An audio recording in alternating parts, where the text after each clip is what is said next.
Hey guys, kind of an unplanned video here. I just wanted to rant about something really quick. I didn't even make a thumbnail for this. I kind of just thought about this on the spot and wanted to get something out quick. So, something that has been bugging me lately is all the misinformation that sometimes gets spread about this game. And the one example that I've seen lately is the community, including top players, saying that Tri-Slosher and Brush outrange TTEK and NZAP. Well, let me show you something. So here we have the Tri-Slosher, right? So the way that try works is that the middle slosh has more range than the other two sloshes. If you hit with one of the side sloshes, your range is going to be a lot less. Like if you stand at 2 lines, your side sloshes aren't going to hit at all, even if you're jumping. And then for the middle range, it's going to be somewhere around here.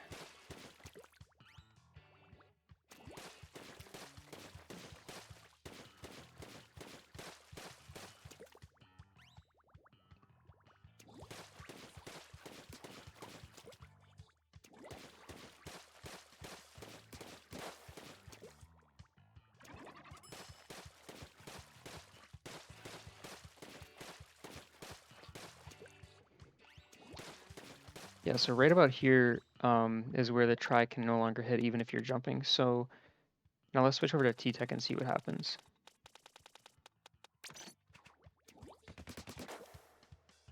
So as you can see, it's not the full 3-shot kill confirm, but you can still get a pretty consistent 4-shot kill every single time from this range with TTEK. And even with your jump flicks, you're still not able to hit from this range with a try. Now, I know it's not a big difference, but it's still really strange to me that the entire community has come to this conclusion that try has more range when it doesn't. You would think that if the difference was really that close, that there would be a majority or a fair majority of the community that would think that it had less range, but that's not the case. Now, this Octobrush thing is even more ridiculous. So let me grab the Octobrush quick.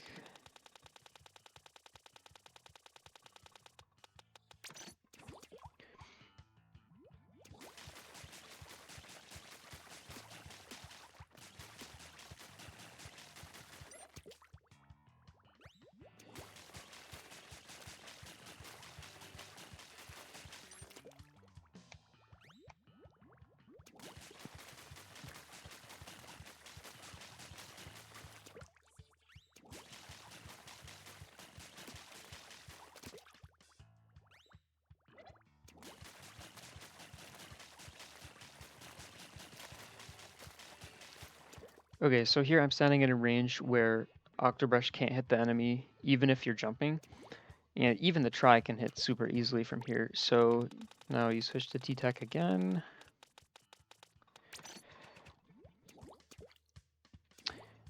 And not only can you get the 4-shot kill with fall off, with Octobrush, you can get your 3-shot kill confirmed with this. That's a 3-shot kill right there. So the TTEK's 3-shot kill confirm outranges anything the brush can do, whether it's jumping or not. So a few things to go over here. Why does such a small difference even matter? People might just say, well, the ranges are so close that it makes sense why they would be wrong because you're never going to notice that range in a game.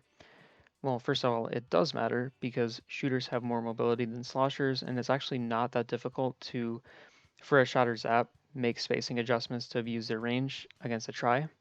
And second, even if you could argue that the ranges were effectively the same, how can so many people in the community take what they believe to be equal range and say that the weapon that actually has less range has more range? I think part of it is that latency is a thing and that weapons like try and brush benefit disproportionately from it, and it makes it seem like they have more range than T-Tech. Like, I get it. I've died to brushes that hit me from a range where even my fall-off bullets wouldn't hit, and it's lag. If you're playing a shot or zap and your aim is good, and a brush is hitting you from a range where your shots don't reach, then it's lag. Their weapons shouldn't be reaching that far. I actually think Nintendo did a good job balancing these weapons on paper. You trade off the need to aim your shots very precisely for slightly reduced range, and obviously the latency can screw with that sometimes, but I think that is overall well balanced on Nintendo's part.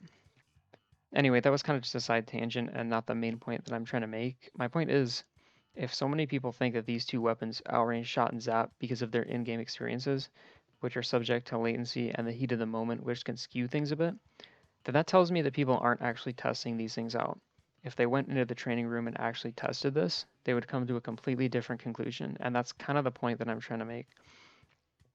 There's a lot of misinformation or information that is not common knowledge about this game, and I think that people in this community need to test out all the intricacies of their weapon and understand how all these things work. There's so much information about this game that isn't widely known or talked about, let alone discussed among competitive content creators when they make videos.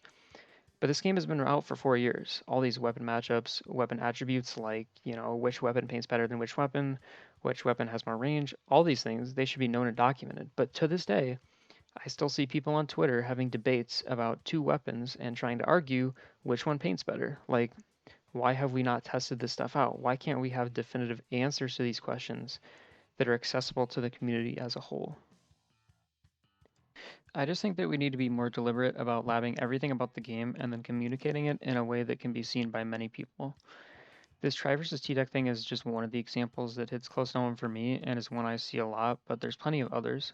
So I guess the main takeaway from this should just be keep making content. Lab your weapons, whether it's in the training room, in PBs with your friends, in league, whatever.